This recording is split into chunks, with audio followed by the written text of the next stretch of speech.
हरे कृष्णा। आप सभी भक्तों का स्वागत है हमारे इस कार्यक्रम में जिसका नाम है गीता अवलोकन।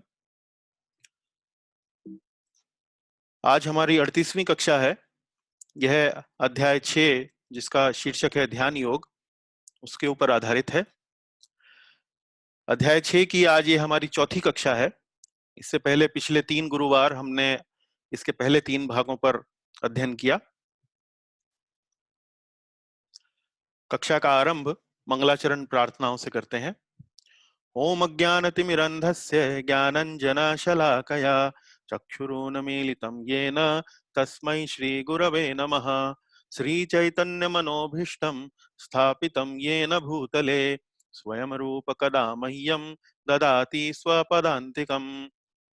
वन्देऽहं श्रीगुरोः श्रीयुतापदकमलं श्रीगुरून् वैष्णवांश्च श्रीरूपं साग्रजातं सहगण रघुनाथान्वितं तं सजीवम् साद्वैतं सावधूतं परिजनसहितं कृष्णचैतन्यदेवं श्रीराधाकृष्णपादान् सहगण ललिता श्रीविशाखान्वितांश्च। हे कृष्ण करुणा सिन्धो दीनबन्धो जगत्पते गोपेश गोपिका कांत राधा कांत नमोस्तुते। तप्त कांचन गौरांगी राधे वृंदावनेश्वरी वृषभानुसुते देवी प्रणमामि हरिप्रिये। वंचाकल्पतरुभ्यश्च कृपा सिन्धुभ्य एव च पतितानां पावनेभ्यो वैष्णवेभ्यो नमो नमः। जय श्री कृष्ण चैतन्य प्रभु नित्यानंद श्री अद्वैत गदाधर श्रीवासादि गौर भक्त वृंद। हरे कृष्ण कृष्ण कृष्ण हरे हरे, हरे राम राम राम हरे हरे। आपके सामने अब अध्याय 6 का अवलोकन मानचित्र यानी कि ओवरव्यू चार्ट प्रस्तुत है। हम पहले विभाग पर चर्चा कर चुके हैं और पिछली 2 कक्षाओं से हम दूसरे विभाग पर अपनी चर्चा कायम किए हुए हैं, जिसमें भगवान श्री कृष्ण अर्जुन को अष्टांग योग की अलग अलग अवस्थाएं बताते हैं। अष्टांग योग की हमने अलग अलग अवस्थाएं जो चर्चा करी थी हमने पिछली कक्षाओं में, उसमें है यम, नियम, आसन, प्राणायाम, प्रत्याहार, धारण, ध्यान और समाधि। अब इन्हीं अलग अलग अवस्थाओं के बारे में भगवान श्री कृष्ण अध्याय 6 के 10वें से लेके 32वें श्लोक में अलग अलग तरीके से उसकी व्याख्या करते हैं। तो आज हम उसी व्याख्या को आगे बढ़ाएंगे। पिछली कक्षा में हमने 13वें श्लोक से लेकर 19वें श्लोक तक अपनी चर्चा करी थी। तो कक्षा का आरंभ सबसे पहले हम अपनी पिछली कक्षा में जो हमने अध्ययन किया था उसके बारे में करेंगे।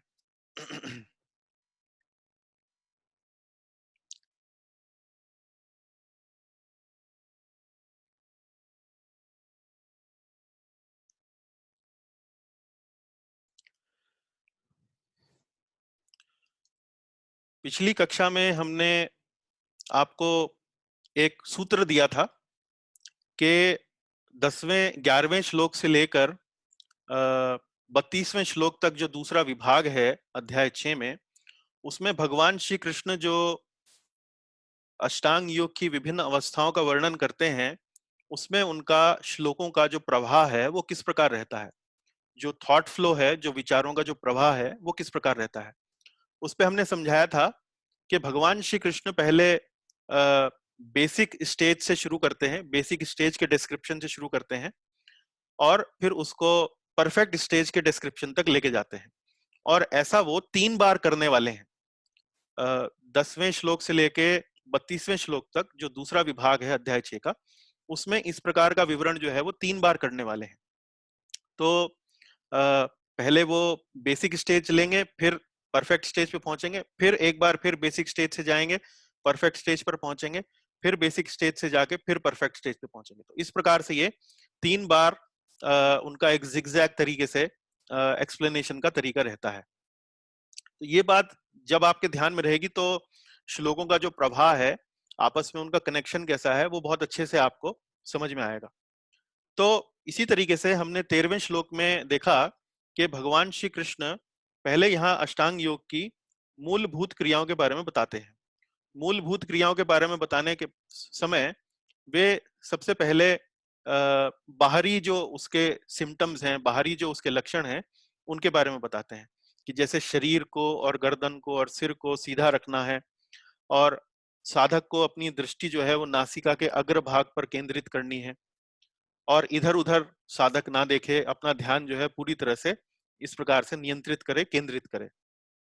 फिर आ, हमने इस बात पर चर्चा करी 14वें श्लोक में कि अष्टांग योग की जो क्रियाएं हैं उसमें भीतर किस बात का ध्यान रखना है। तो ये बाहर का जो एनवायरनमेंट है एक बार उस पर बताया गया, फिर भीतर का जो एनवायरनमेंट है, भीतर का जो वातावरण है, उसमें भगवान बताते हैं कि मन को अविचलित रखना है, भय रहित होकर बैठना है। ऐसा नहीं है कि वो जंगल में साधक जो है वो योगी बैठा हुआ है तो ये नहीं है कि उसको बहुत भय है कि मुझे कोई शेर खा जाएगा, मुझे चीता खा जाएगा, या मेरे साइड में कोई भाला रखा है, तलवार रखी है। ऐसा नहीं है, भय रहित होकर उसको बैठना है, ब्रह्मचर्य का उसको पालन करना है, भगवान का चिंतन करना है और भगवान को ही अपना लक्ष्य बनाकर अपनी साधना करनी है। फिर यहाँ पर हमने ब्रह्मचर्य के ऊपर थोड़ा चर्चा करी थी कि ब्रह्मचर्य का अर्थात क्या है। तो ब्रह्मचर्य का अर्थात हमने दो अर्थ बताए थे, एक तकनीकी अर्थ है और एक उसका लक्ष्य के आधार पर या जो उसका मूल जो बेसिस है ब्रह्मचर्य का, जो पर्पज है उसके आधार पर उसकी व्याख्या करी थी। तो ब्रह्मचर्य का जो तकनीकी था वो अर्थ था वो यह था कि मनसा वाचा कर्मणा हर प्रकार से विपरीत लिंग के प्रति आकर्षण की भावना या विपरीत लिंग को भोगने की भावना जो है उसका त्याग करना। फिर हमने इसका जो पर्पस के दृष्टिकोण से, जो लक्ष्य के दृष्टिकोण से जो अर्थ था वो यह बताया था कि जो व्यक्ति ब्रह्म को प्राप्त करने का अपना लक्ष्य बनाता है जीवन में उसको भी ब्रह्मचारी कहते हैं। तो इस दृष्टिकोण से जो व्यक्ति, जो गृहस्थ व्यक्ति विवाहित जीवन के विधि विधानों का पालन करता है, केवल एक पत्नी व्रत रखता है, वह ग्रस्त भी ब्रह्मचारी कहलाया जाता है। तो इस तरह से प्रभुपाद जी ने तात्पर्य में इस प्रकार से ब्रह्मचर्य के अर्थ को समझाया है। फिर हमने देखा कि ये जो श्लोक हमने पढ़े 10वें श्लोक से लेके 13वें 14वें श्लोक तक, जहां पर ब्रह्मचर्य, परिग्रह इस प्रकार के शब्द आते हैं, तो हमने इस बात को समझने का प्रयास किया कि भाई भगवत गीता में भगवान श्री कृष्ण अष्टांग योग की कोई एक फॉर्मल क्लास नहीं लगा रहे हैं। ऐसा नहीं है कि कोई किसी को ब्लैक बोर्ड पे चौक लेकर बहुत सिस्टमेटिकली उसको पढ़ा रहे हैं किसी छात्र को। क्योंकि युद्ध का क्षेत्र है, युद्ध होने वाला है, तो बहुत अलग अलग, मतलब बहुत ऊपरी सरसरी तौर पर अर्जुन को वो अष्टांग योग का दृष्टिकोण देते हैं, क्योंकि अर्जुन अष्टांग योग के बारे में पहले से जानता है। ऐसा नहीं है कि वो जानता नहीं है, वो जानता है। तो भगवान श्री कृष्ण उसको हिंट देते हैं कि भाई अष्टांग योग क्या होता है। तो ऐसा हिंट देते समय अर्जुन को भगवान श्री कृष्ण यहाँ पर दो शब्दों की व्याख्या करते हैं, एक तो ब्रह्मचर्य है और एक परिग्रह। तो इन बातों का आधार लेते हुए हमने इस बात पर चर्चा करी कि भाई वास्तव में जो अष्टांग योग है उसमें जो यम और नियम के जो दो पहले चरण हैं उनमें किन किन बातों का विवरण आता है। तो ये जो ब्रह्मचर्य है और परिग्रह है वो यम और नियम में जो 5-5 सूत्र दिए गए हैं इनका इनका जो विवरण है वो वहां पर हमको देखने को मिलता है।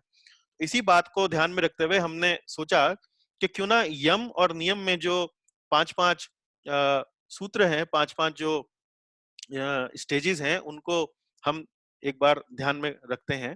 तो हमने देखा कि यम में अहिंसा, सत्य, आस्तेय, आस्तेय का मतलब चोरी इत्यादि नहीं करना, ब्रह्मचर्य और अपरिग्रह। हाँ, अपरिग्रह यम का अर्थ है जो चीज नहीं करनी है। हाँ, तो ये यम होते हैं, डोंट्स। अहिंसा, सत्य, आस्तेय, ब्रह्मचर्य और अपरिग्रह। अपरिग्रह का अर्थ है संग्रह की भावना से रहित होना। फिर हमने 5 नियम देखे। 5 नियम कौन से हैं? शौच मतलब सफाई, संतोष, तप, स्वाध्याय, स्वाध्याय का अर्थ हुआ शास्त्र अध्ययन, और ईश्वर प्रणिधान। ईश्वर प्रणिधान मतलब ईश्वर के प्रति शरणागति की भावना रखना। और हमने देखा कि भाई हर इन बातों का हमें एक फल मिलता है, हमें एक परिणाम मिलता है। उस पर हमने थोड़ा सा संक्षेप में पिछली कक्षा में चर्चा करी थी। फिर हमने अष्टांग योगी का जो उद्देश्य है, अष्टांग योगी का जो उद्देश्य है उसके ऊपर हमने चर्चा करी। अष्टांग योगी का उद्देश्य 15वें श्लोक में बताया गया है और भगवान श्री कृष्ण वहां पर दो शब्दों का उपयोग करते हैं। पहला शब्द है निर्वाण परमम और दूसरा शब्द है मत संस्थाम अधिगच्छति। तो अष्टांग योगी का उद्देश्य निर्वाण परमम का मतलब जितनी भी भौतिक कल्मश या भौतिक जो विकार हैं उनसे मुक्ति प्राप्त करना, उसको बोलते हैं निर्वाण। उस अवस्था को बोलते हैं निर्वाण, निर्वाण परमम। और फिर दूसरी अवस्था है मत संस्थाम अधिगच्छति। मत संस्थाम गच्छति मतलब भगवत धाम की प्राप्ति, या यूं कहिए कि आध्यात्मिक जीवन में प्रवेश, आध्यात्मिक जगत में प्रवेश। तो ये अष्टांग योगी का उद्देश्य है। यहां पर हमने इस बात पर चर्चा करी कि योग का जो उद्देश्य है वो ब्रह्म की प्राप्ति है, और हमने यहाँ पर इस बात को समझाने का प्रयास किया कि योग का अर्थ स्वास्थ्य लाभ करना नहीं है।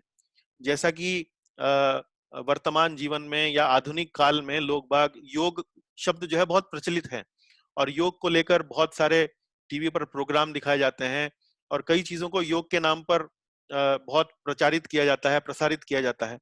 तो लेकिन कई बार योग को स्वास्थ्य को प्रमोट करने के लिए प्रचारित किया जाता है, कई बार योग को किसी ना अन्य कारण से प्रचारित किया जाता है, लेकिन वास्तव में योग का जो मूल उद्देश्य है वो है भौतिक अस्तित्व से समाप्ति और भगवत धाम में प्रवेश। भगवत धाम मतलब आध्यात्मिक जगत में प्रवेश, ये उद्देश्य है। यदि योग इन दोनों उद्देश्यों के अतिरिक्त किया जाता है तो वह वास्तव में योग नहीं है, वह कुछ और है। तो ये बात हमें ध्यान में रखनी है। और फिर योग में संस्तुतियां क्या हैं? अब जैसे मैंने आपको शुरुआत में बताया कि भगवान श्री कृष्ण पहले बेसिक लेवल से शुरू करते हैं और फिर टॉप मोस्ट लेवल पे ले जाते हैं।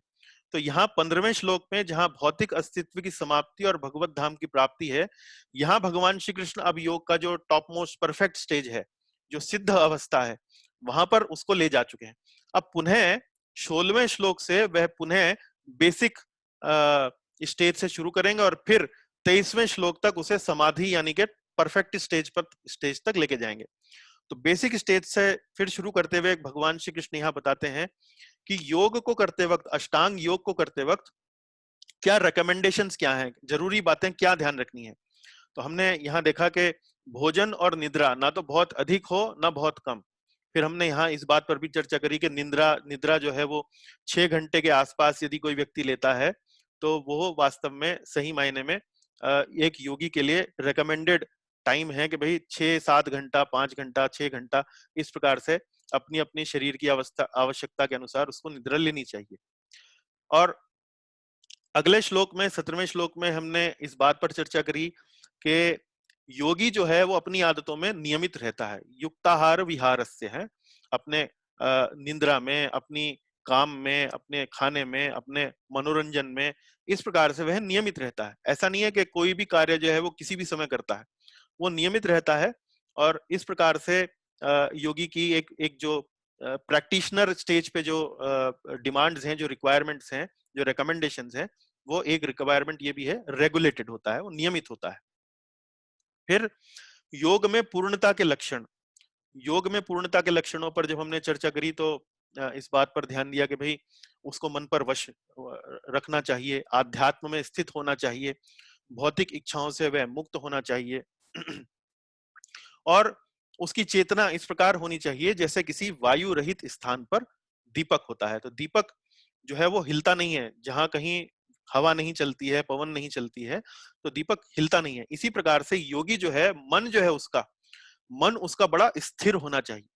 तो आज हम अपनी कक्षा में मन की जो अवस्थाएं हैं उस पर भी थोड़ी चर्चा करेंगे। और आज हम अपनी कक्षा को फिर आरंभ आरंभ करते हैं यहाँ से। तो पिछली कक्षा का हमने रिवीजन किया।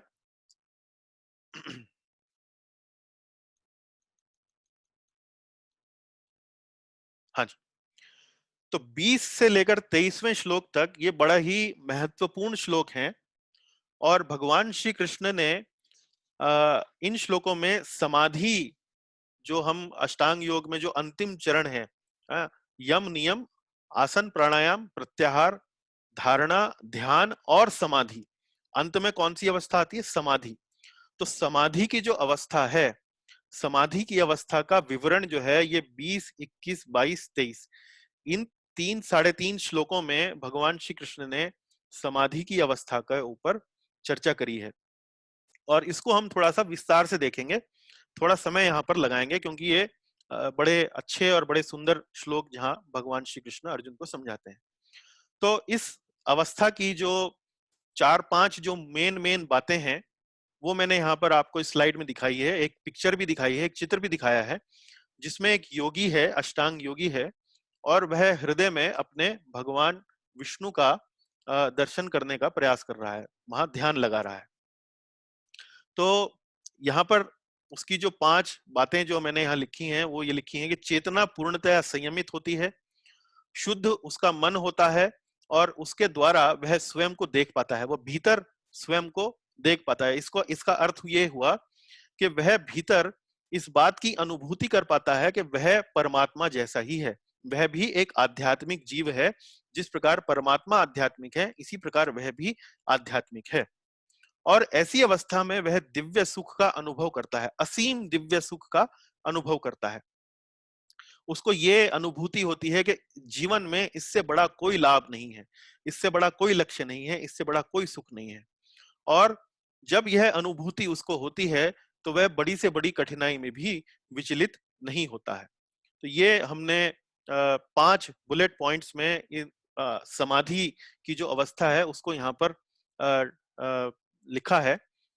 अगली स्लाइड में मैंने इन्हीं 3.5 श्लोकों को विस्तार से समझाने के दृष्टिकोण से उसकी संस्कृत भी दी है, और सीधे हाथ की तरफ, दाएं हाथ की तरफ हर लाइन का थोड़ा थोड़ा अर्थ भी मैंने यहाँ पर समझाने का प्रयास किया है।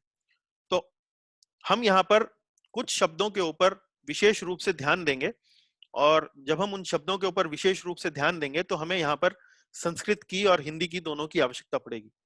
तो हम यहाँ देखते हैं, भगवान श्री कृष्ण बोलते हैं, यत्रो परमते चित्तम निरुद्धम योग सेवया, यत्र चैवात्मनात्मानं पश्यन्नात्मनि तुष्यति। अब हम ऐसे अष्टांग योगी की यहाँ पर चर्चा कर रहे हैं जो सिद्ध अवस्था में पहुंच रहा है, जो समाधि में उसका जो ध्यान है, समाधि में जो भीतर से उसकी जो चेतना है, अंदर भीतर जो उसके एनवायरनमेंट है, जो वातावरण भीतर उसके है, जैसी मन स्थिति उसकी है, ऐसे एक अष्टांग योगी की चेतना के बारे में यहाँ पर हम विवरण पढ़ रहे हैं जो भगवान श्री कृष्ण ने दिया है। यत्रो परमते चित्तम, यत्र परमते चित्तम, यत्र मतलब जिस अवस्था में, उपपरमते, उपपरमते मतलब दिव्य सुख की अनुभूति के कारण बंद हो जाना, चित्तम, चित्तम मतलब मानसिक गतिविधियां। अब यहाँ पर जो ये शब्द चित्तम आया है इस पर थोड़ा सा हम ध्यान केंद्रित करेंगे। चित्तम का अर्थ है दो शब्द होते हैं, जैसे चित्त और चित्त।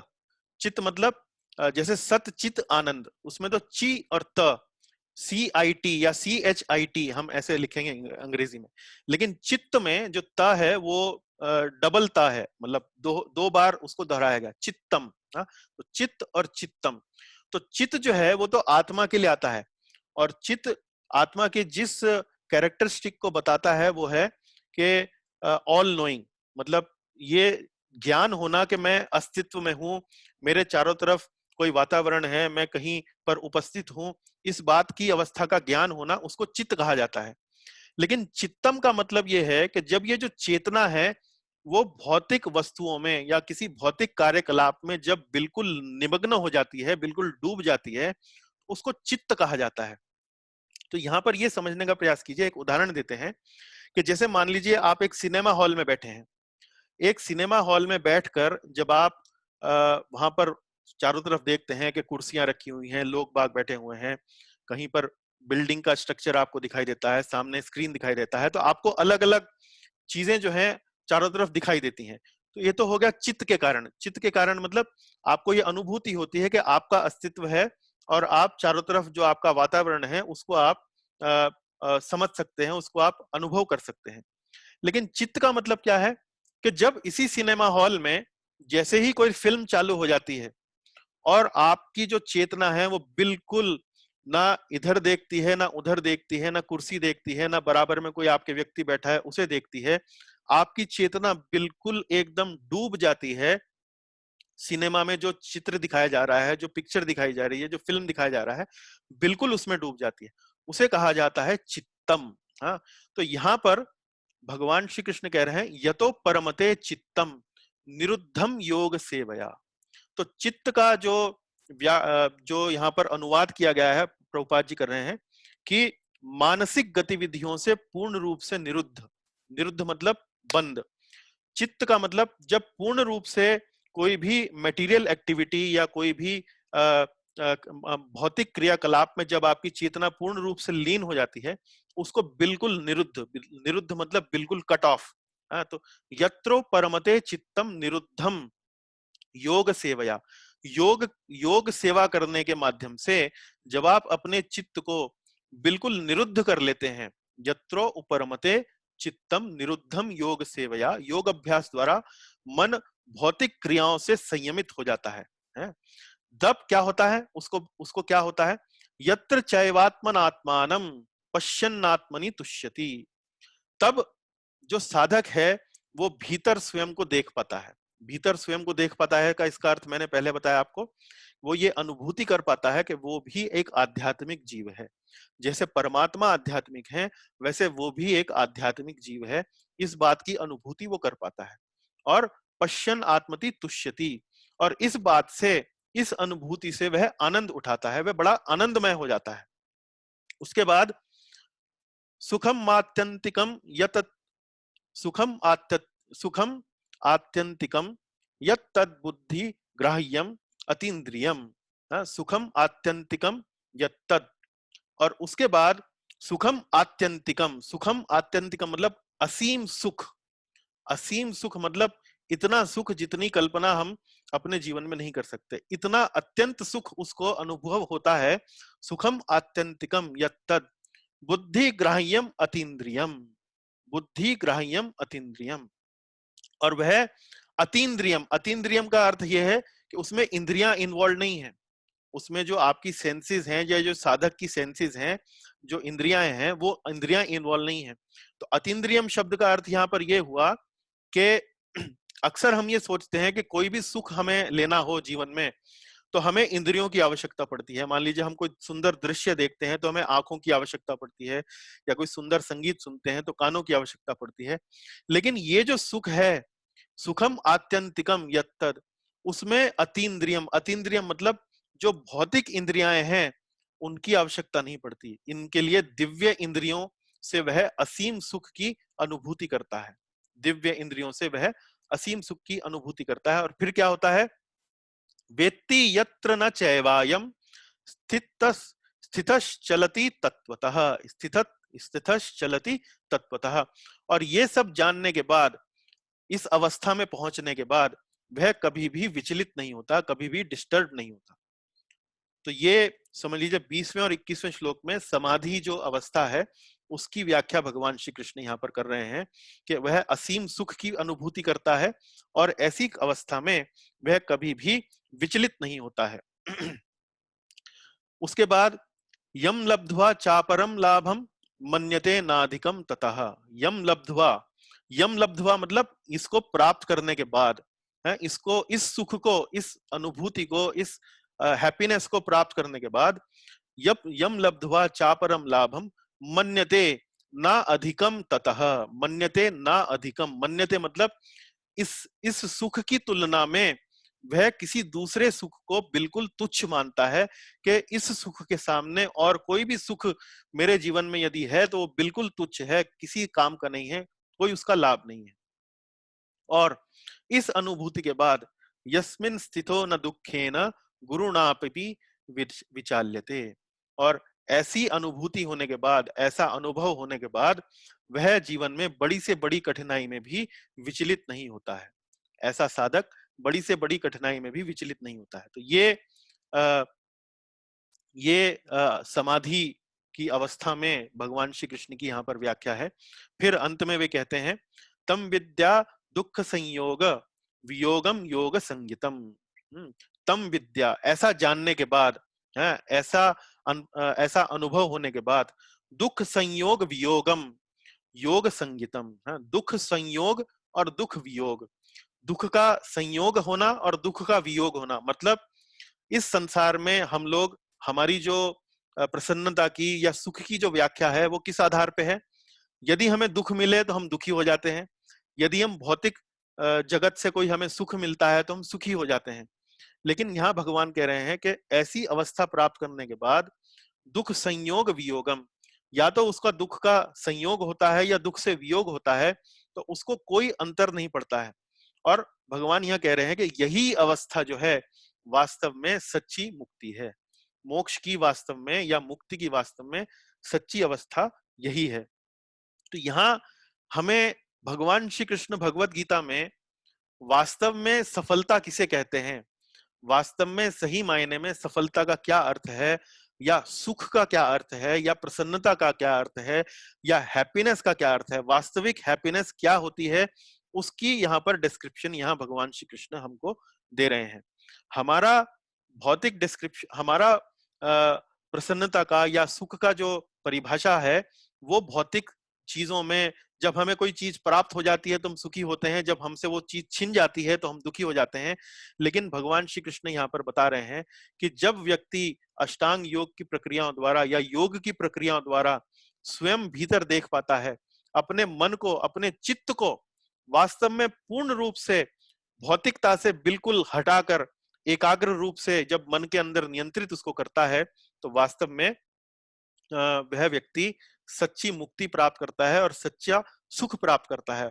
और इस सुख को प्राप्त करने के बाद वह अन्य किसी सुख को प्राप्त करने की कोई इच्छा नहीं रखता, और ऐसे में वो बड़ी से बड़ी कठिनाई में भी विचलित नहीं होता है। तो ये आप ये समझिए कि आध्यात्मिक जीवन में आपको क्या प्राप्त होने वाला है अंततो गत्वा, है वो आसान नहीं है। ऐसा नहीं है कि एक एक दिन के अभ्यास से या 10 दिन के अभ्यास से आप प्राप्त कर सकते हैं, लेकिन वास्तव में अंत में किस प्रकार के सुख की अनुभूति आप प्राप्त कर सकते हैं, और उस सुख की अनुभूति प्राप्त करने पर आपका मानसिक जो भाव है वो किस प्रकार रहेगा, उसका डिस्क्रिप्शन यहाँ पर इन 3 साढ़े 3 श्लोकों में भगवान श्री कृष्ण यहाँ पर देते हैं। तो हमने कक्षा के आरंभ में आपको बताया था कि मन की अवस्था है, तो यहाँ पर हमने जो शब्द जो हमने आपको बताया पिछली स्लाइड में, चित्त और चित्त, चित्त, चित्त में हमने यहाँ पर भगवान श्री कृष्ण पिछले श्लोक में एक शब्द का यहाँ पर उपयोग करते हैं, निरुद्धम, निरुद्धम। तो निरुद्धम जो ये शब्द है, इसका अर्थ ये है कि भौतिक चेतना में जब बिल्कुल कट ऑफ हो जाता है, जब बिल्कुल कोई संपर्क नहीं रहता है और पूर्ण रूप से वह भीतर की ओर उन्मुख होकर अपना ध्यान करता है, तो उसको निरुद्ध या निरोध अवस्था कहते हैं। तो जब यहाँ पर मन की अवस्थाओं की बात आ रही है, तो अष्टांग योग में मन की जो 5 अवस्थाएं हैं उनका जो विवरण दिया गया है उस पर भी थोड़ा सा हम नजर डालते हैं। तो मन की जो 5 अवस्थाएं हैं उनका स्तर क्या क्या है, देखिए पहली अवस्था है मूढ़ता। मूढ़ अवस्था में मन जो है वो आलसमय रहता है, बिल्कुल लेजी, आलसी, डल एकदम, है बिल्कुल कोई एक्टिविटी करने के प्रति कोई उत्साह नहीं होगा, कोई कोई आकर्षण नहीं होगा। उसके बाद दूसरी अवस्था आती है क्षिप्त। क्षिप्त अवस्था में मन जो है वो उत्तेजित रहता है, वो आलसी नहीं रहता है, कुछ ना कुछ करने के लिए ललायित रहता है, लेकिन मन जो है एक प्रकार से उत्तेजित रहता है, जिसे कहते हैं एजिटेटेड। अंग्रेजी में क्या इस्तेमाल करते हैं शब्द, एजिटेटेड। फिर यहाँ पर उससे थोड़ी सी बेहतर अवस्था होती है विक्षिप्त। विक्षिप्त अवस्था में मन जो है वो उसको बोलते हैं डिस्टर्ब्ड, या यूं कहते हैं विचलित रहता है, कुछ ना कुछ डिस्टरबेंस या विचलित विचलित उसका मन रहता है, किसी ना किसी बात को लेकर डिस्टरबेंस रहती है। फिर उससे और अगली अवस्था में हम जब आते हैं, जब थोड़ा और आगे बढ़ते हैं, उसको बोलते हैं एकाग्रता। एकाग्रता में अब वह मन जो है वो शांत होता है, स्थिर चित्त होता है, स्टेबल होता है। इस अवस्था को बोलते हैं एकाग्रता। जैसे कि कोई विद्यार्थी एग्जाम से मान लीजिए 10 मिनट पहले जब कोई अपना सब्जेक्ट जो है वो रिवाइज करता है तो वो बिल्कुल एकाग्र होकर के, भाई अभी 10 मिनट रह गए हैं, बस प्रश्न पत्र मिलने ही वाला है और मुझे मालूम है कि ये प्रश्न जो है वो आने ही वाला है, किसी ना किसी तरीके से मुझे मुझे लगता है कि ये प्रश्न आने वाला है, तो बिल्कुल एकाग्र भाव से, कहीं कोई चीज, कोई बाहर से कोई उसको एकाग्र, कंसंट्रेटेड होकर, बिल्कुल स्थिर चित्त, इसको एकाग्रता बोलते हैं। और फिर जो टॉप मोस्ट अवस्था है वो निरोध। निरोध में बिल्कुल जो व्यक्ति है वो अपने कार्य में बिल्कुल लीन हो जाता है, एकदम डूब जाता है। तो ये देखिए कि ये पिछली जो जो श्लोक है, जहां पर समाधि के जो श्लोक बताए गए हैं, तो यहाँ पर चित्तम निरुद्धम जो शब्द उपयोग हुआ है, चित्तम निरुद्धम, इसका मतलब ये है कि जो मानसिक चेतना है उसकी, जो मन जो उसका लगा हुआ है, वो बिल्कुल भौतिकता से बिल्कुल निरुद्ध है और भीतर की ओर उसका ध्यान है। तो ये समझिए कि आज हम मन की जो 5 अवस्थाएं हैं उन पर हमने चर्चा करी, और समाधि के जो श्लोक भगवान ने यहाँ पर बताए हैं अर्जुन को, उन पर थोड़ा सा ध्यान दिया कि भाई ये जो अवस्था है आध्यात्मिक जीवन में, योग की प्रक्रिया करने के बाद हमारा भीतर से अवस्था क्या होने वाली है, उसके बारे में विवरण वहां पर भगवान देते हैं। जब हम इतनी चर्चा कर ही रहे हैं, तो थोड़ा सा हम जो दो अलग अलग योग पद्धतियां हैं, जो अष्टांग योग की जो पद्धति है और भक्ति योग की जो पद्धति है, उस पर भी हम थोड़ा सा ध्यान देंगे। यहां पर हमने देखा कि चित्तम निरुद्धम, चित्तम निरुद्धम का मतलब क्या है? चित्त को बिल्कुल भौतिक संसर्ग से एक तरीके से काट लेना, एकदम उसको हटा देना वहां से। तो अष्टांग योग में जो प्रक्रिया है वो है चित्त वृत्ति निरोध। चित्त वृत्ति निरोध मतलब यहाँ पर जो ध्यान दिया गया है, यहाँ पर जो मेन जो एम्फेसिस है, जो जिस बात पर बल दिया गया है वो है भौतिक भावनाओं को रोकना। चित्त वृत्ति निरोध, चित्त वृत्ति निरोध, ये अष्टांग योग में जो पतंजलि हैं, जो पतंजलि महर्षि पतंजलि हैं, उनके वचन हैं ये, चित्त वृत्ति निरोध। तो भौतिक भावनाओं को रोकना, यहाँ पर जो स्ट्रेस है, जो बल है, वो है भौतिक भावनाओं को दूर रखना, अपने से हटाना, अपने से दूर रखना, रिजेक्शन है, छोड़ना, त्यागना, इस प्रकार का भाव यहाँ पर अष्टांग योग में प्रमुख है। लेकिन भक्ति योग में किस बात का भाव प्रमुख है? यहाँ पर ऐसा नहीं है कि हम लोग ये जो भक्ति योगी हैं वो मन पर नियंत्रण करने का प्रयास नहीं करते हैं, लेकिन मूल जो उनका जो एफर्ट है, जो मेन जो फोकस है, वो उस पर नहीं है। वो मेन फोकस है आध्यात्मिक भावनाओं को प्रोत्साहित करना। वो नेगेटिव में नहीं सोचते हैं, वो पॉजिटिव को अपनाने की बात सोचते हैं। नेगेटिव को रिजेक्ट करने की बात नहीं सोचते हैं, पॉजिटिव को अपनाने की बात सोचते हैं। तो वो क्या है? आध्यात्मिक भावनाओं को प्रोत्साहित करना। आध्यात्मिक भावनाओं को प्रोत्साहित क्या करना? भगवान के बारे में पढ़ना, भगवान के बारे में सुनना, भगवान के दर्शन करना, भगवान को जो फूल अर्पण किए हैं उनको सूंघना, उनका स्वाद लेना, भगवान को अर्पित जो भोजन किया गया है, शुद्धता से जो बनाया गया है, उसको उसको चखना। इस प्रकार से आध्यात्मिक भावनाओं को प्रेरित करना, आध्यात्मिक भावनाओं को प्रोत्साहित करना। तो ये भक्ति योग का मूल एक प्रकार से सिद्धांत है। तो दोनों पद्धतियां, हालांकि योग पद्धतियां हैं, दोनों ही पद्धतियों में आप आध्यात्मिक प्रगति करते हैं, लेकिन दोनों पद्धतियों में जिस बात पर फोकस दिया गया है वो फोकस अलग अलग है। अष्टांग योग में चित्त वृत्ति निरोध पर फोकस दिया गया है, भौतिक भावनाओं को रोकने पर फोकस दिया गया है, किंतु भक्ति योग में आध्यात्मिक भावनाओं को प्रोत्साहित करने पर बल दिया गया है। तो ये बात आपको ध्यान रखना चाहिए। अब हम आगे चलते हैं।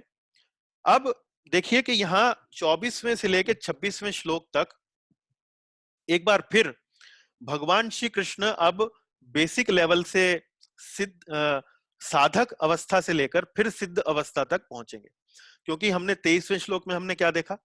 23वें श्लोक में हमने देखा कि भगवान ने समाधि अवस्था के बारे में बताया। अब समाधि अवस्था तो सिद्ध अवस्था है, परफेक्ट स्टेज है।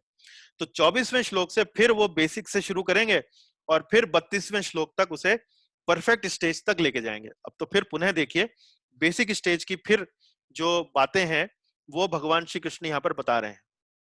तो अब जैसे कोई नया नया व्यक्ति, मान लीजिए कोई योग करने आता है और आप अपने आप को मानिए कि आप एक अनुभवी योगी हैं, आप बहुत वर्षों से, बहुत समय से इस प्रक्रिया को, इस पद्धति को अपना रहे हैं और कर रहे हैं, और आपसे कोई पूछता है कि भाई योग में सफलता कैसे प्राप्त की जाए, किन बातों का मैं ध्यान रखूं। जैसे कई लोग इंजीनियरिंग में, भारतवर्ष में आईआईटी यहाँ पर बड़े अच्छे और टॉप मोस्ट इंस्टीट्यूट बताए जाते हैं, आईआईटी में पढ़ने के लिए ललायत रहते हैं, या कोई चार्टर्ड अकाउंटेंसी के लिए बनना चाहता है, या मेडिकल में कोई बड़े अच्छे कॉलेज से डॉक्टर की डिग्री प्राप्त करना चाहता है, या विदेशों में कोई हार्वर्ड से पढ़ना चाहता है, ऑक्सफोर्ड से पढ़ना चाहता है, इस प्रकार से। तो कोई व्यक्ति जो है वो जिसका एडमिशन नहीं हुआ है, वो किसी एक्सपीरियंस व्यक्ति से पूछे कि जी सर मुझे ये बताइए कि ऑक्सफोर्ड में आपने पढ़ा, अपनी पढ़ाई करी, अपना ग्रेजुएशन करा, थोड़ा सा कुछ टिप्स दीजिए मुझे कि ऑक्सफोर्ड में एडमिशन लेने के लिए कौन कौन सी बातों का ध्यान रखना जरूरी है। तो इसी प्रकार से भगवान श्री कृष्ण 24वें, 25वें और 26वें श्लोक में योग में जो सफलता का जो सूत्र है, योग में सफलता के लिए जो टिप्स हैं, जो छोटी छोटी जो महत्वपूर्ण बातें हैं, उनके बारे में यहां भगवान श्री कृष्ण चर्चा कर रहे हैं। तो पहली टिप भगवान श्री कृष्ण अर्जुन को देते हैं कि देखो भाई, योग दृढ़ता के साथ करो। योग में दृढ़ता होना बड़ा आवश्यक है, बड़ा जरूरी है। तो भगवान यहां बोलते हैं, स निश्चयेन योक्तव्यो योगो निर्विण्ण चेतसाः संकल्प प्रभवान कामांस त्यक्त्वा सर्वान शेषताः मनस्सैवेन्द्रियग्रामं विनियम्य समन्तताः। इस प्रकार से यहाँ पर 3 लाइनों में 1.5 श्लोक है यहाँ पर, उसमें भगवान श्री कृष्ण योग में सफलता के सूत्र में बताते हुए पहली सूत्र उसको देते हैं कि स निश्चयेन योक्तव्यो, स निश्चयेन योक्तव्यो, निश्चय के साथ करो, दृढ़ता के साथ करो। ऐसा नहीं है कि जी आज योग करने का मन है और कल को नहीं है। अगर मान लीजिए किसी कारण से कल को आप योग करते वक्त विचलित भी होते हैं, तो दृढ़ता रहनी चाहिए कि भाई ठीक है, से अगले दिन मैं पुनः अपने स्थान पर वापस पहुंचकर दृढ़ता के साथ इसके साथ लगा रहूंगा। फिर दूसरा शब्द यहां पर भगवान बोलते हैं, संकल्प प्रभवान कामांस त्यक्त्वा। संकल्प प्रभवान कामांस त्यक्त्वा। संकल्प, संकल्प प्रभवान कामांस त्यक्त्वा का अर्थ क्या हुआ? काम जो है उसका अर्थ हुआ काम का अर्थ हुआ भौतिक इच्छाएं है। तो संकल्प, संकल्प मतलब दृढ़ता के साथ। संकल्प प्रभवान कामांस त्यक्त्वा, त्यक्त्वा मतलब त्याग कर, मन से कामनाओं को त्याग कर। सर्वान अशेषतः, फिर अगला शब्द वो बोलते हैं सर्वान अशेषतः। सर्वान अशेषतः का मतलब क्या है?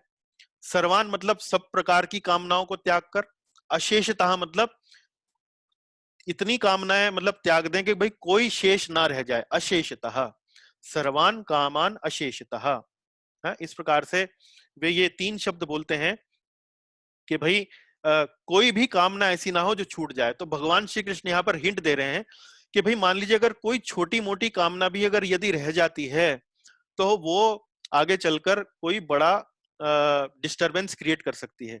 जैसे कि कोई एक बहुत बड़ा बांध है और उस बांध की दीवार में मान लीजिए कहीं छोटी सी दरार यदि आ जाए, तो वो भविष्य में उस पूरे बांध के ध्वस्त होने का कारण बन सकती है। तो इसी प्रकार भगवान कह रहे हैं कि सर्वान अशेषतः, पूर्ण रूपेण कोई कामना ऐसी ना हो वो जो छूट छूट जाए। कोई तो संकल्प प्रभवान कामान त्यक्त्वा सर्वान अशेषतः, और निश्चय के साथ, दृढ़ता के साथ आप अपना यहाँ साधना सिद्धि मतलब अपनी साधना में लगना चाहिए आपको। तो इस प्रकार से भगवान श्री कृष्ण पहली टिप दे रहे हैं, वो है दृढ़ता के साथ करो। योग में डिटर्मिनेशन बहुत आवश्यक है। तो इसी संदर्भ में श्रील प्रभुपाद, एक वैष्णव आचार्य हैं जिनका नाम है श्रील रूप गोस्वामी, उन्होंने एक ग्रंथ लिखा है जिसका नाम है उपदेशामृत। उस उपदेशामृत का तीसरा जो श्लोक है, बड़ी छोटी सी पुस्तक है, उसमें ज्यादा श्लोक नहीं है, 10-11 श्लोक हैं बस। उसी श्लोक में, उसी पुस्तक में जो तीसरा श्लोक है वो आपके लिए मैं पढ़ता हूं, जिसमें रूप गोस्वामी भक्ति के मार्ग में या योग के मार्ग में किसी भी साधक के लिए कौन कौन सी बातों की आवश्यकता है वो यहाँ बता रहे हैं। वो कह रहे हैं, उत्साह निश्चया धैर्य तत्त कर्म प्रवर्तनात् संग त्यागस्त सतो वृत्ते षड्भिर भक्ति प्रसिद्ध्यति। वो कह रहे हैं कि कोई भी योग साधना हमें करनी है, विशेष रूप से भक्ति योग, उसमें उत्साह होना चाहिए, उसमें निश्चय होना चाहिए, उसमें धैर्य होना चाहिए। धैर्य के बारे में आप देखेंगे कि 25वें श्लोक में भगवान श्री कृष्ण बताने वाले हैं। तो लेकिन यहाँ पर उत्साह, निश्चय, धैर्य, तत्त कर्म प्रवर्तनात्, तत्त कर्म मतलब जो आपकी ड्यूटीज हैं उन ड्यूटीज में आपको लगना चाहिए। संग त्यागात सतो वृत्ते, संग त्याग मतलब कोई भी कुसंग जो है आपका उसका त्याग आपको करना चाहिए। सतो वृत्ते, सतो वृत्ते मतलब सत्संग आपको करना चाहिए, कुसंग त्यागना चाहिए, सत्संग अपनाना चाहिए, अपने निर्धारित जो आपके कर्म है उनको करना चाहिए, उत्साह रखना चाहिए, निश्चय रखना चाहिए और धैर्य रखना चाहिए। तो उपदेशामृत में श्रील रूप गोस्वामी हमें योग में कैसे आगे बढ़ना चाहिए, भक्ति योग में कैसे आगे बढ़ना चाहिए, उसके बारे में हमें यहाँ पर बता रहे हैं। इसी तात्पर्य में श्रील प्रभुपाद जी ने दृढ़ता को समझाने के लिए एक बड़ी सुंदर कथा का यहाँ पर वर्णन किया है। वो एक गौरैया, एक चिड़िया की कथा है। और इस चिड़िया की कथा को बताते वक्त यहाँ पर प्रभुपाद जी वर्णन कर रहे हैं कि एक बार क्या हुआ कि एक गौरैया जिसने अपने अंडे समुद्र के तट पर दिए थे, उसके अंडे समुद्र की जो लहर थी वो बहाकर अपने अंदर ले गई। गौरैया को बड़ा दुख हुआ और उसने समुद्र से कहा कि हे समुद्र, तुम यदि मेरे अंडे वापस नहीं करोगे तो मैं तुम्हें सुखा दूंगी, मैं तुम्हारा सारा का सारा पानी अपनी चोंच में भरकर उसे सुखा दूंगी। तो समुद्र ने सोचा कि ये गौरैया, ये छोटी सी चिड़िया मेरे जैसे विशाल समुद्र का क्या बिगाड़ सकती है। तो समुद्र ने कोई जवाब नहीं दिया। लेकिन चिड़िया भी अपने अंडों को प्राप्त करने के लिए बहुत ज्यादा ललायित थी, बहुत ज्यादा डिटरमिन्ड थी, बहुत ज्यादा उसके अंदर दृढ़ता थी। उसने अपना कार्य शुरू किया। उसने अपनी चोंच में समुद्र का 2 बूंद जल भरा, उसे बाहर जाकर तट पर बिखेर दिया। फिर 2 बूंद जल भरा, फिर बाहर तट पर जाकर बिखेर दिया। इस प्रकार से गौरैया जो थी वो समुद्र का जल भर भर कर तट में डालने लगी। अब आप कल्पना कर सकते हैं कि इतना बड़ा विशाल समुद्र और एक छोटी सी गौरैया और उसकी छोटी सी चोंच, उसमें कहाँ इतना जल समा सकता है कि पूरा समुद्र वो सुखा सके। लेकिन उसका निश्चय इतना महान था कि ये बात धीरे धीरे चारों तरफ फैल गई कि एक गौरैया है जो समुद्र को सुखाने का जिसने प्रण ले लिया है, जिसने निश्चय कर लिया है। तो ये बात फैलते फैलते भगवान विष्णु के जो पक्षी हैं गरुड़ राज, उन तक पहुंच गई। गरुड़ और गौरैया एक ही जाति के हैं, दोनों ही पक्षी हैं। जब गरुड़ को इस बात का अंदाजा हुआ तो वो गौरैया से मिलने आए और उन्होंने गौरैया से बात करी। उन्हें गौरैया का जो निश्चय था, जो डिटर्मिनेशन था, वे उससे बड़ा प्रभावित हुए और उस प्रभाव के माध्यम से गरुड़ ने अब गौरैया के बिहाफ पर, गौरैया के तरफ से समुद्र को कहा कि हे समुद्र, तुम यदि इसके अंडे नहीं लौटाओगे तो वास्तव में तुम्हारा बड़ा अहित होगा। अब गरुड़ जी इस बात को कह रहे हैं। गरुड़ कौन है? गरुड़ कोई छोटे मोटे पक्षी तो है नहीं, गरुड़ तो विष्णु जी के, भगवान श्री कृष्ण के वाहन है। तो गरुड़ का ये ऐसा कहने पर उस समुद्र ने उस गौरैया के अंडे लौटा दिए। तो हमारा जो भक्ति में जीवन है, यदि हम सोचते हैं कि हमने 16 माला का जप कर लिया, हमने भगवत गीता की कक्षा सुन ली, हमने कुछ नियम पालन कर लिया तो वास्तव में इससे हमें मुक्ति हो जाएगी, उससे हमें मुक्ति नहीं मिलने वाली है। वास्तव में सतत निश्चय से, सतत दृढ़ प्रयास से हम, जब हम इस दृढ़ता से प्रयास करते हैं तो वास्तव में उसका फल क्या होता है? उसका फल होता है कि हम भगवान की जो कृपा है उसको आकर्षित करते हैं। जब हम भगवान की कृपा आकर्षित करते हैं तो वास्तव में हमारा कल्याण भगवान की कृपा के कारण होता है, ना कि हमारे अपने प्रयास से। हम अपने प्रयास से भगवान की कृपा को आकर्षित कर सकते हैं, अपना कल्याण भगवान अपने प्रयास से नहीं कर सकते। तो यही इस बात से हम, इस गौरैया की कहानी से हम समझ सकते हैं। और इसी तात्पर्य के अंत में श्रील प्रभुपाद ने यह बात लिखी है, वो मैं आपके लिए पढ़ता हूं। इस प्रकार योग, विशेषतः कृष्ण भावना अमृत में भक्ति योग, अत्यंत दुष्कर प्रतीत हो सकता है। तो ये लग सकता है कि मैं जो ये योग साधना कर रहा हूं बहुत दुष्कर है, किंतु जो कोई संकल्प के साथ नियमों का पालन करता है, भगवान निश्चित रूप से उसकी सहायता करते हैं, क्योंकि जो अपनी सहायता आप करते हैं भगवान उनकी सहायता करते हैं। तो God help those who help themselves. तो ये बात यहाँ पर प्रभुपाद जी यहाँ बता रहे हैं कि हमें योग करते वक्त कोई भी योग साधना करते वक्त, चाहे वो अष्टांग योग है, भक्ति योग है, कोई भी अन्य योग प्रक्रिया है, उसमें हमें डिटर्मिनेशन का बहुत बहुत ध्यान रखना है। तो सफलता के सूत्र में पहली सफलता का सूत्र क्या है? योग दृढ़ता के साथ करें, है, अपने पथ से डिगे नहीं, लगे रहें। दूसरा, यहां पर धैर्य की बात भगवान करने वाले हैं।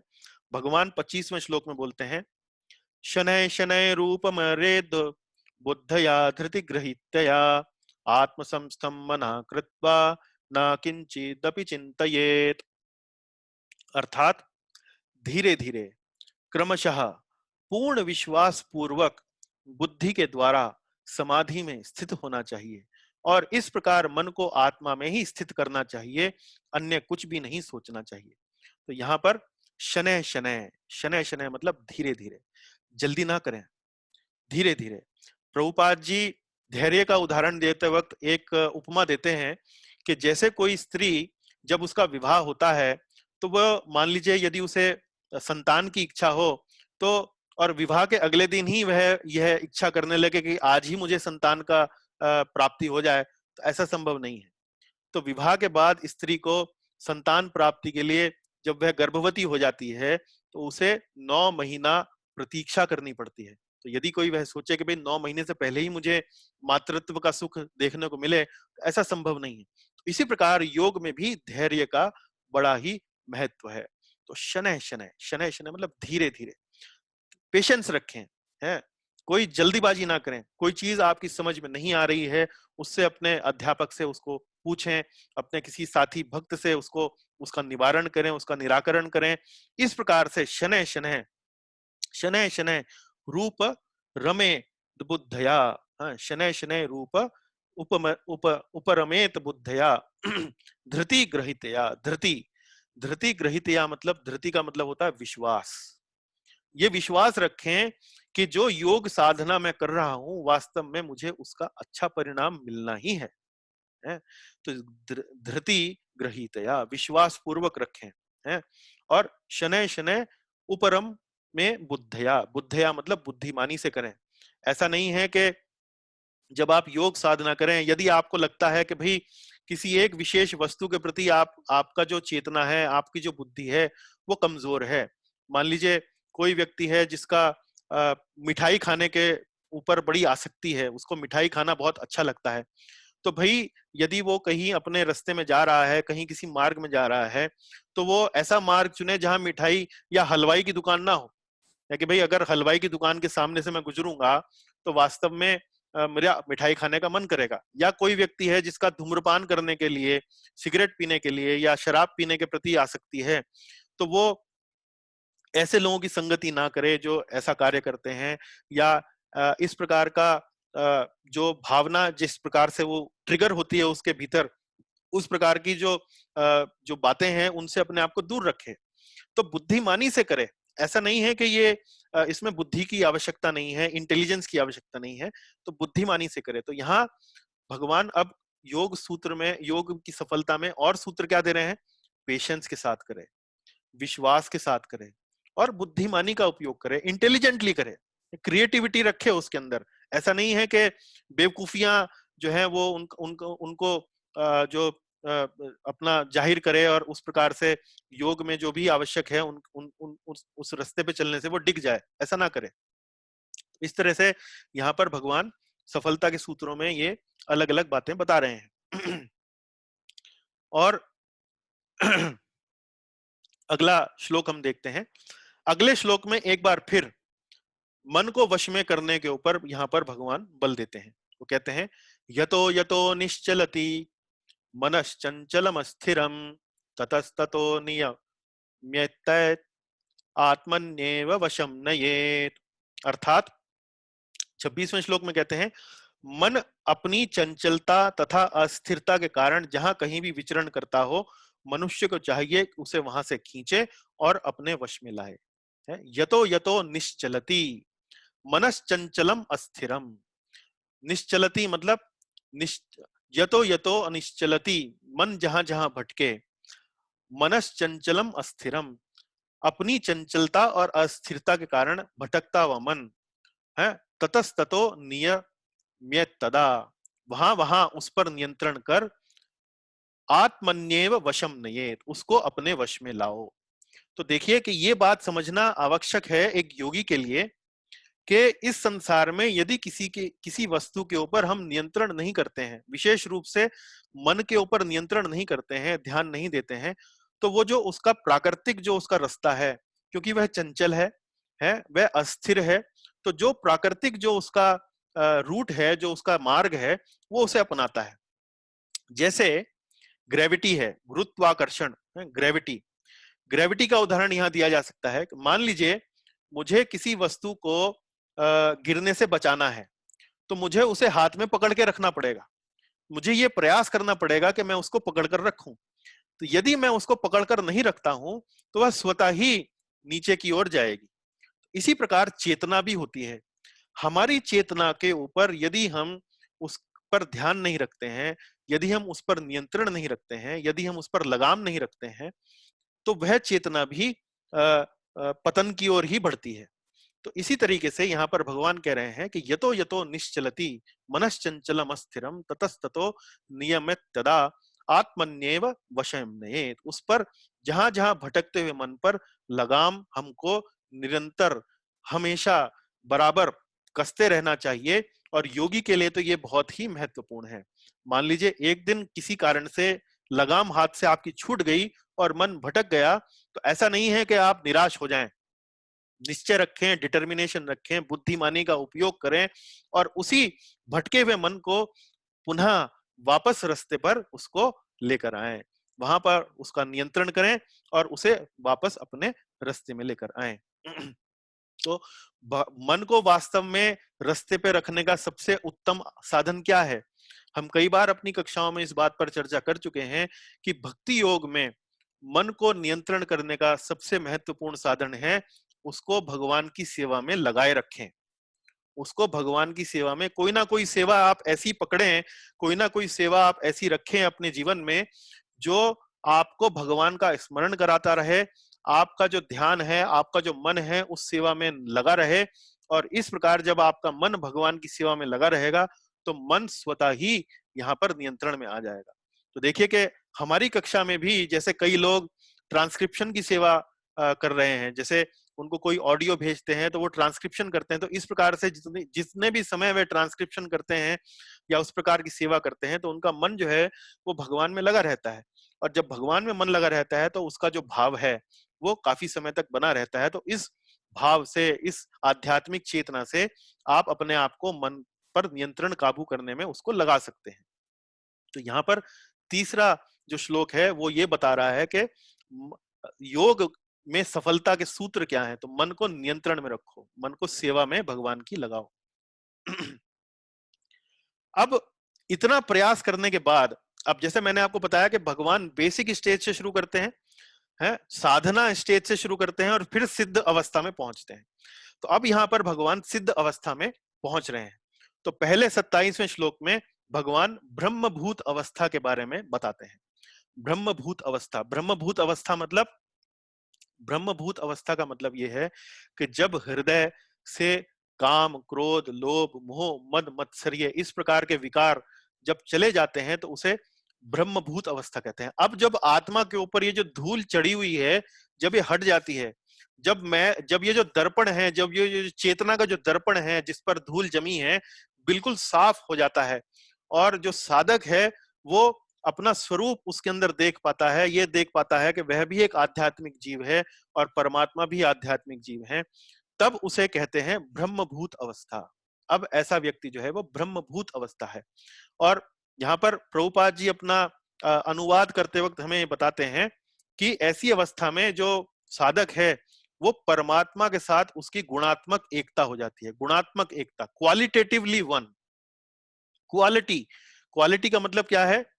जैसे एक सोने की खान है, सोने की खान में टनों सोना भरा रहता है, लेकिन उस सोने की खान से यदि आप एक कण सोना निकाल लें, छोटा सा पार्टिकल आप उसका निकाल लें, तो वो पार्टिकल की जो क्वालिटी है वो भी गोल्ड है और जो खान में जो इतना टनों सोना भरा हुआ है वह भी गोल्ड है। तो परमात्मा जो है वो एक खान के समान है, सोने की खान के समान है। और ये जो छोटा सा जो स्वर्ण का जो कण है ये आत्मा है, ये हम लोग का स्वभाव, ये हम लोग हैं। तो गुणात्मक एकता, तो जब वह साधक साधना करते करते जब वह शुद्ध हो जाता है तो वह परमात्मा जैसा ही गुणात्मक रूप से हो जाता है। परमात्मा भी पूर्ण रूप से आध्यात्मिक है और साधक भी पूर्ण रूप से आध्यात्मिक है, उन दोनों में कोई अंतर नहीं रह जाता है। तो इसको कहते हैं ब्रह्मभूत अवस्था।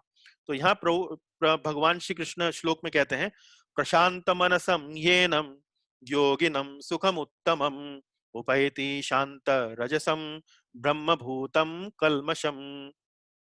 प्रशांत मनसम, प्रशांत मनसम, मनसम मतलब माइंड, प्रशांत, प्रशांत मतलब शांत मतलब शांति, पीस, प्रशांत मतलब डीप शांति, डीप पीस, डीपली पीसफुल। प्रशांत मनसम येनम योगिनम सुखम उत्तमम। अब फिर यहाँ पर भगवान सुख की बात कर रहे हैं। ऐसी अवस्था में योगी जो है वो सुख की अवस्था, सुख अनुभूति करता है। और फिर उपैति शांत रजसम, उपैति शांत रजसम, रजस, रजस मतलब रजोगुण। अब रजोगुण क्या है? काम, क्रोध, लोभ, मोह, मद, मत्सर्य है। उपैति शांत रजसम, और वह रजोगुण से परे हो जाता है, रजोगुणों से उसको शांति मिल जाती है।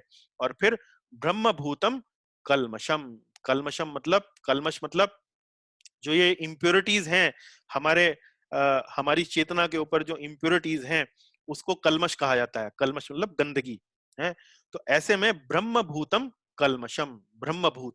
तो यहाँ पर अब भगवान, आपको ध्यान होगा 15वें श्लोक में भी वो क्या बोलते हैं? निर्वाण परमम और मत संस्थाम अधिगच्छति।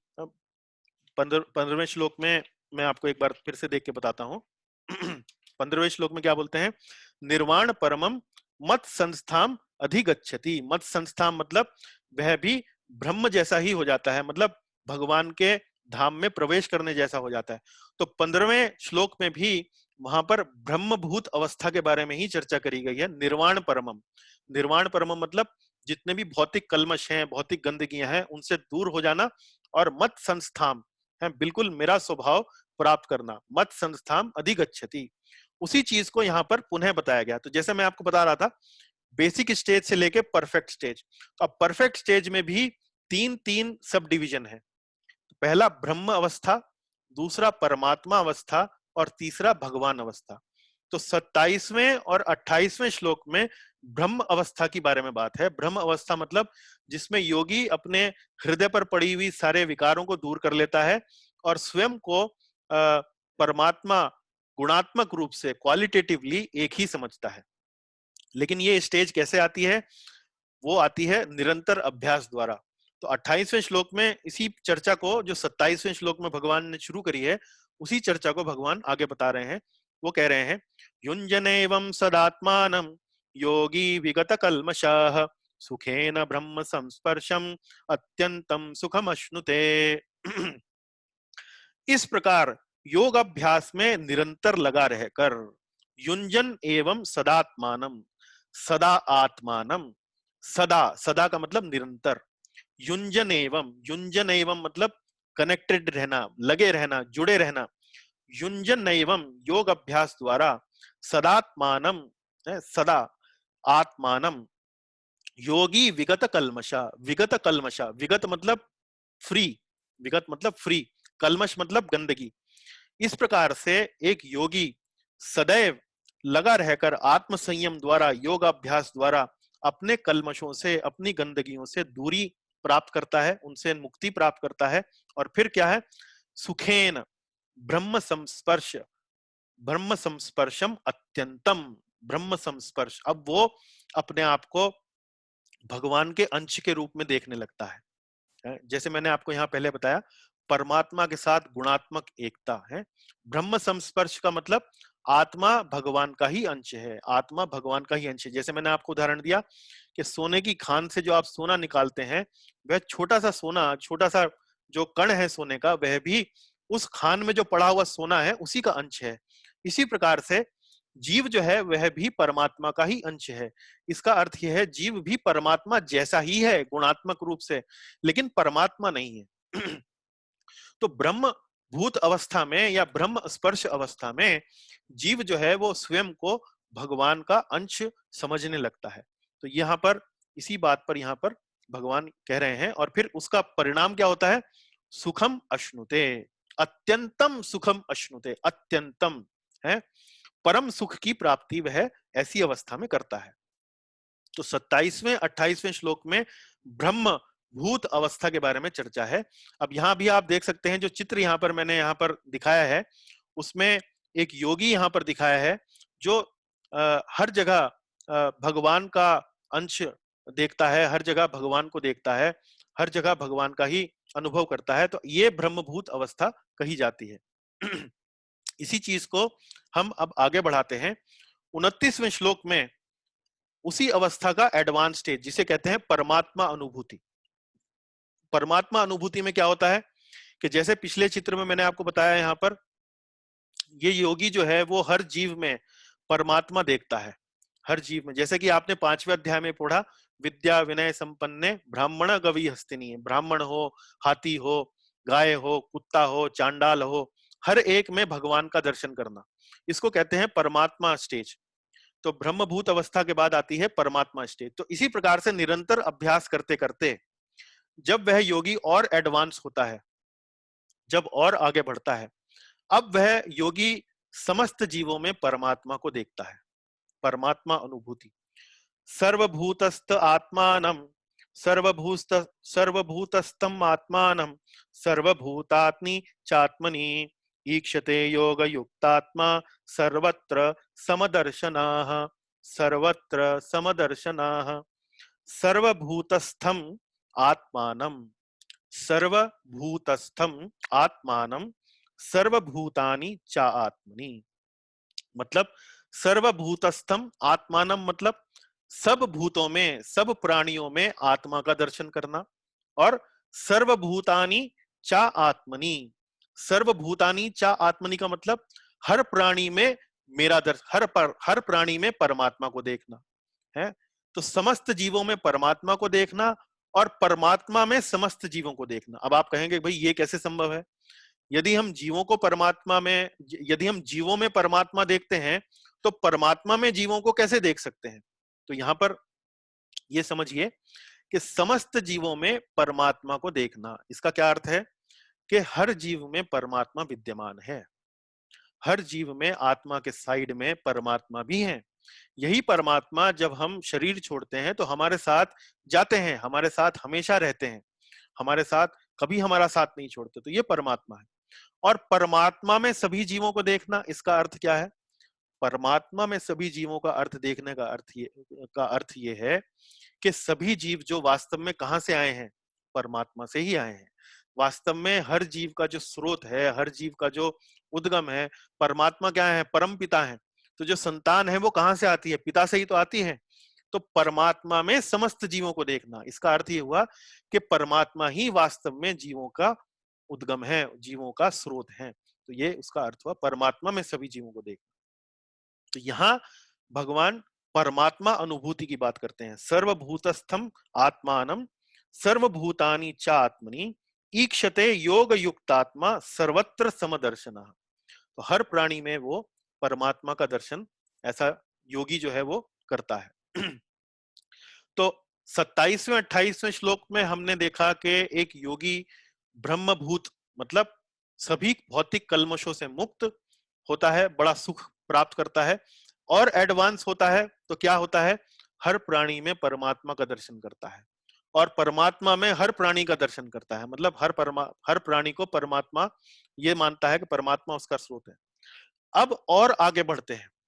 और आगे बढ़ने का मतलब 30वें श्लोक में यहां पर भगवान श्री कृष्ण भगवान अनुभूति, भगवान अनुभूति का अर्थ क्या है ये बता रहे हैं कि ये जो परमात्मा है या ये जो ब्रह्म है वास्तव में वो मैं ही हूं।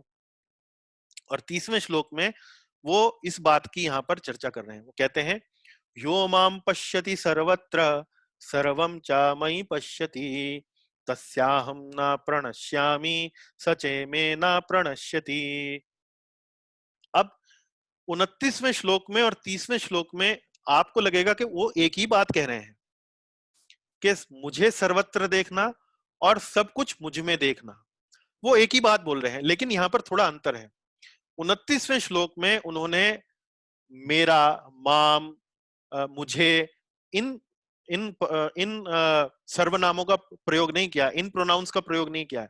यहाँ पर उन्होंने बड़ा प्लेन सिंपल बोला है, सर्वभूतस्थम आत्मानम सर्वभूतानि चा आत्मनि ईक्षते योग युक्तात्मा सर्वत्र समदर्शना।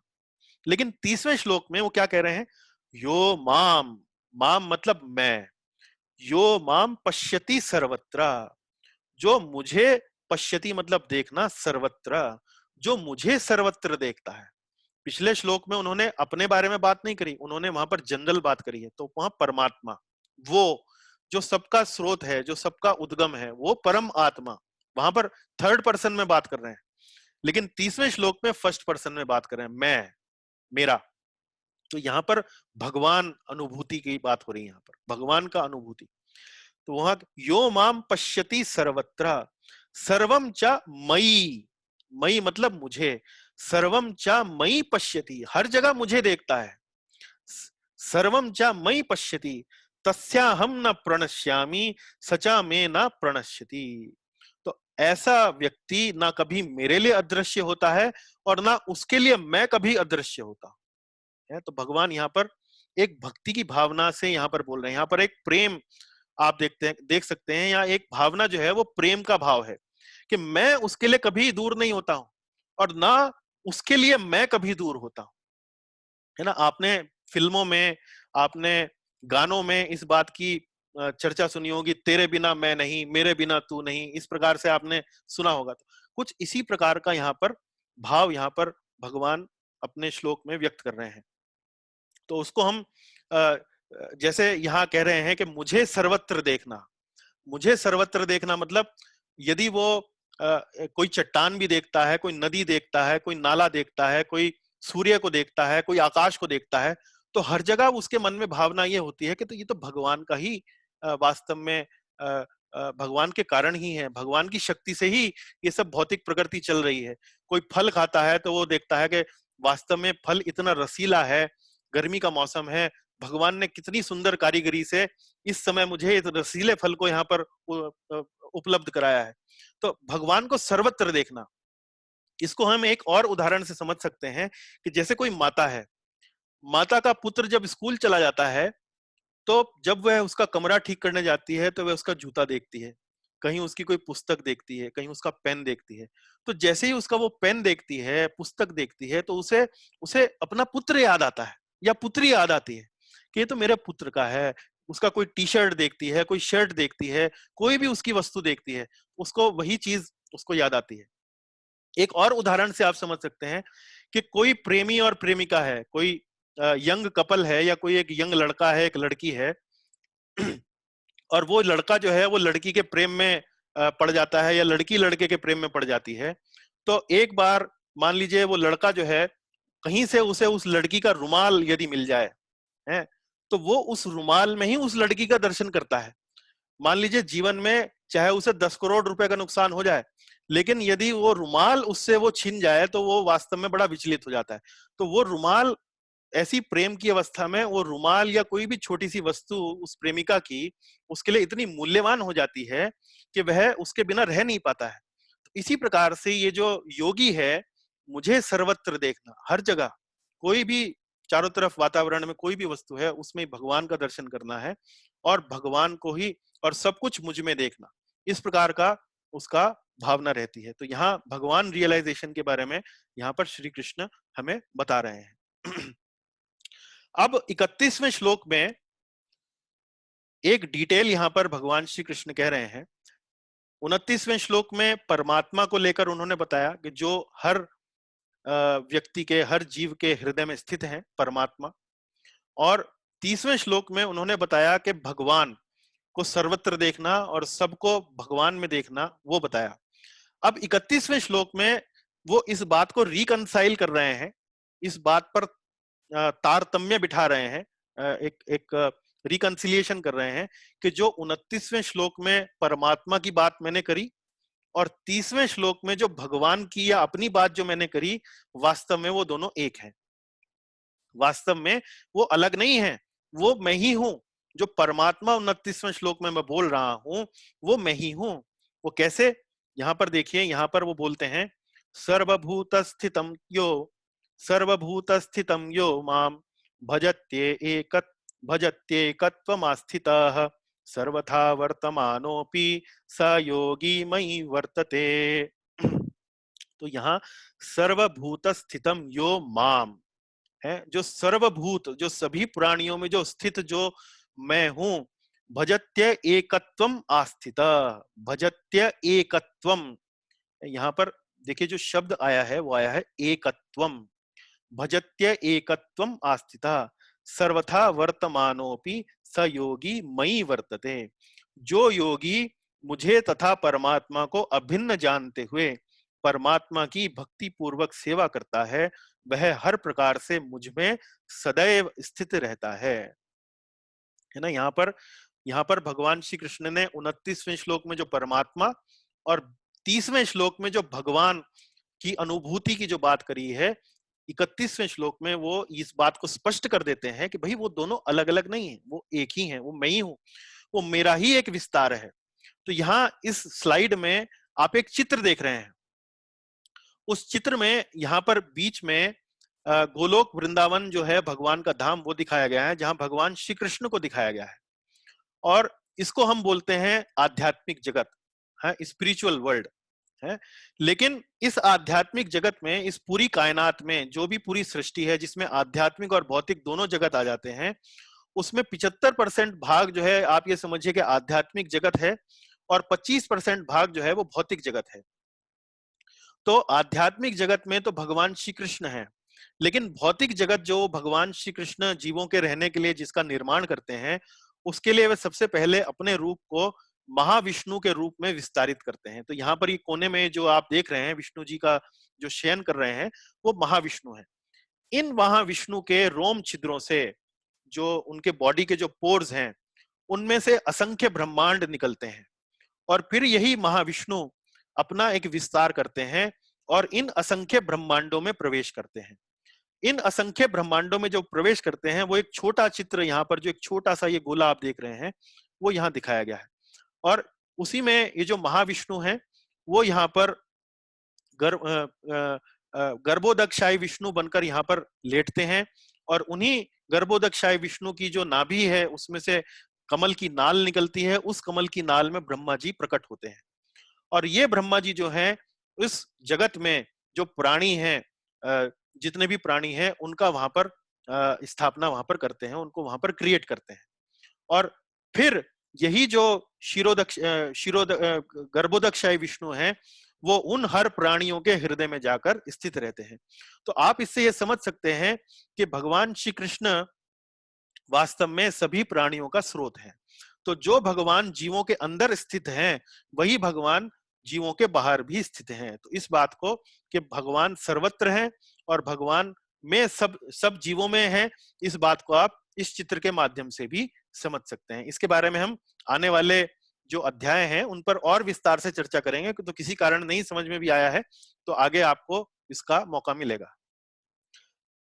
इसी बात को समझाते हुए यहाँ भगवान श्री कृष्ण, प्रभुपाद जी अपने तात्पर्य में एक श्लोक लिखते हैं, उसमें कहते हैं, एक एव परो विष्णु सर्वव्यापी न संचयाः ऐश्वर्याद रूपमेकं च सूर्यवत् बहुधेयते। एक एव परो विष्णु सर्वव्यापी न संचयः। विष्णु एक हैं, फिर भी वे सर्वव्यापी हैं, उसमें कोई संशय नहीं होना चाहिए ना। एक एव परो विष्णु सर्वव्यापी न संशया। फिर ऐश्वर्याद रूपम एकम, एक रूप होते हुए भी वह अपनी अचिंत्य शक्ति से सर्वत्र उपस्थित रहते हैं। ऐश्वर्य, ऐश्वर्य मतलब ये ऑप्युलेंस है उनका, ये ऐश्वर्य है, ये उनकी अचिंत्य शक्ति है। अचिंत्य शक्ति का मतलब इस बात की कल्पना नहीं कर सकते कि उनके पास ऐसी पावर्स भी हैं कि वो एक व्यक्ति भी हैं और हर जगह विद्यमान भी हैं। तो ये एक अचिंत्य शक्ति है। जिस प्रकार, और एक उपमा यहां देते हैं, जिस प्रकार सूर्य एक ही समय अनेक स्थानों से दिखता है। हम अमेरिका में खड़े हों, भारत में खड़े हों, ऑस्ट्रेलिया में खड़े हों, कहीं भी हम विश्व में खड़े हों, जब हम सूर्य को देखते हैं तो एक ही सूर्य को देखते हैं। लेकिन हमें लगता है कि हम ऑस्ट्रेलिया में खड़े हैं तो ऑस्ट्रेलिया के सूर्य को देख रहे हैं, हम अमेरिका में खड़े हैं तो अमेरिका के सूर्य को देख रहे हैं। नहीं, सूर्य एक भी है और अनेक भी हैं। तो जिस प्रकार सूर्य एक ही समय अनेक स्थानों पर दिखता है, उसी प्रकार विष्णु एक हैं भी, लेकिन हर स्थान पर वो उपस्थित रहते हैं। उन्होंने यहाँ पर प्रभुपाद जी ने गोपाल तापनी उपनिषद में जो एक श्लोक आता है उससे ये बात को और स्थापित करने का प्रयास किया है। और आज का एक अंतिम श्लोक, आज के अंतिम श्लोक में भगवान ने अभी तक इस बात को सिद्ध कर दिया है, इस बात को स्थापित किया है कि परमात्मा भगवान वही मैं ही हूं, मैं ही वो श्री कृष्ण परमात्मा भी हूं और भगवान भी हूं। अब अष्टांग योग में जो अवस्थाएं हैं, उसमें जो अष्टांग योगी की एक जो चेतना है, अष्टांग योगी के मन में जो भाव है, उसको यहाँ पर बताया गया है। जैसे कि हमने पिछले अध्यायों में इस बात पर चर्चा करी कि अष्टांग योगी या जो कोई भी योगी है, उसका भाव समता का होता है। हमने अलग अलग प्रकार से समता की चर्चा करी। 5वें अध्याय में हमने समता की चर्चा करी कि वो गाय, हाथी, ब्राह्मण, चांडाल, कुत्ता, उन सब में परमात्मा को देखता है। तो वहां पर कोई जाति का आधार नहीं है, कोई योनि का आधार नहीं है, पशु योनि है, मनुष्य योनि है, पौधा है, कोई भी है, सोसाइटी में ऊपर का वर्ग है, नीचे का वर्ग है, उस प्रकार की समानता है। 6वें अध्याय में हमने देखा सुख दुख, गर्मी सर्दी, मान अपमान, उसमें भी समानता है। फिर हमने देखा समलोष्ट्र आश्म कांचना, चाहे कंकड़ है, चाहे पत्थर है, चाहे सोना है, उसमें भी समानता है। फिर हमने 6वें अध्याय में एक समानता और देखी। वो समानता क्या देखी? चाहे मित्र है, शत्रु है, तटस्थ है, मध्यस्थ है, हितैषी है, कोई भी है, अलग अलग प्रकार का व्यक्ति जो अलग अलग प्रकार का हमारे सामने भाव रखता है, उसमें हम समानता देखा। लेकिन यहाँ पर भगवान एक अलग प्रकार की समानता की यहाँ पर बात कर रहे हैं।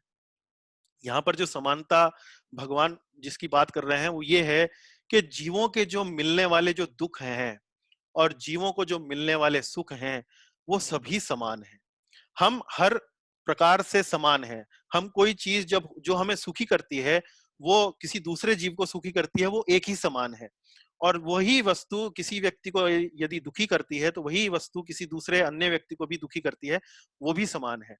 तो यहाँ पर भगवान इस बात की चर्चा कर रहे हैं कि ये जो योगी है, वो समस्त जीवों में दुखों और सुखों में भी समानता देखता है। वो देखता है कि जीव दुखी क्यों है, एक ही कारण से दुखी हैं कि वो भगवान से अलग हो चुके हैं। भगवान के प्रति उनका जो संबंध है, भगवान के प्रति जो उनका एक रिलेशनशिप है, वो उस रिलेशनशिप को भूल चुके हैं, और यही उन सभी जीवों के दुखों का कारण है। और जीव सुखी क्यों है? और यही वही जीव यदि भगवान से अपना संबंध स्थापित कर ले, तो वह सुखी हो जाता है। और ऐसा योगी, इस प्रकार का भाव उसके मन में क्यों होता है? क्योंकि वह इस सब को अनुभव कर चुका है। वह अपने जीवन में भौतिकता को भी भोग चुका है, उसको अनुभव कर चुका है, उसको जानता है कि इसमें कोई सुख नहीं है। और वही योगी अपनी योग प्रक्रिया के माध्यम से जब धीरे धीरे सुख की अनुभूति करने लगता है, तो यह विश्वास उसके मन में दृढ़ हो जाता है कि वास्तव में इस योग पद्धति के कारण ही वास्तव में मैं सुखी हो पाया हूं। तो इसी प्रकार से ये जो योगी है, अपने अनुभव के कारण करुणा का भाव रखता है, कंपैशन। वो अन्य जीवों के प्रति करुणा का भाव रखता है। वो देख सकता है कि जीव वास्तव में इस जीवन में दुखी क्यों है, और वह यह भी जानता है कि उन्हें वास्तव में सुखी बनाने का सही रास्ता क्या है। तो ऐसे ही योगी, ऐसे ही एक महान योगी शिला प्रभुपाद थे, और इसी प्रकार की करुणा का भाव उनके हृदय में कूट कूट कर भरा हुआ था। इसी प्रकार के करुणा के भाव को लेकर उन्होंने श्रीमद् भागवत का, वैदिक साहित्य का अंग्रेजी में अनुवाद किया, और ऐसी पुस्तकों को लेकर और बहुत ही कम साधनों से वे विदेश गए, अमेरिका गए, और वहां पर उन्होंने कृष्ण भक्ति का प्रचार पूरे दुनिया में उन्होंने किया। ऐसा वो क्यों कर पाया? क्योंकि उनका हृदय में करुणा थी। तो यही बात यहाँ भगवान कह रहे हैं कि आत्मोपन्येन सर्वत्र समम पश्यति यो अर्जुना, सुखम वा यदि वा दुखम स योगी परमो मतः। हे अर्जुन, वह योगी पूर्ण योगी है जो अपनी तुलना से, अपनी अनुभव से समस्त प्राणियों की उनके सुखों तथा दुखों में वास्तविक समानता का दर्शन करता है। कि वास्तव में प्राणी दुखी क्यों है और वास्तव में प्राणी सुखी कैसे हो सकते हैं, अपने तुलना के माध्यम से, अपने अनुभव के माध्यम से वो इस प्रकार से समानता का दर्शन करता है, और जब वह इस प्रकार की समानता का दर्शन करता है तो उसके मन में करुणा होती है, और वह भी चाहता है कि अन्य जीव भी जिस प्रकार से वह योग साधना से भगवान की भक्ति के माध्यम से इस जीवन में सुखी हुआ है, अन्य लोग भी, अन्य जीव भी इसी प्रकार सुखी हो सके। तो यहाँ इसी बात को लेकर आज की हम कक्षा को यहाँ विश्राम देते हैं। श्रीमद् भगवत गीता की जय, शिल प्रभुपाद की जय। यदि आपका कोई प्रश्न हो, कोई टिप्पणी हो, उसका बहुत बहुत स्वागत है। बहुत बहुत धन्यवाद। अब आप अनम्यूट कर सकते हैं, और कोई भी प्रश्न कोई आपका हो तो, कोई टिप्पणी हो तो आप निसंकोच आप व्यक्त कर सकते हैं। धन्यवाद।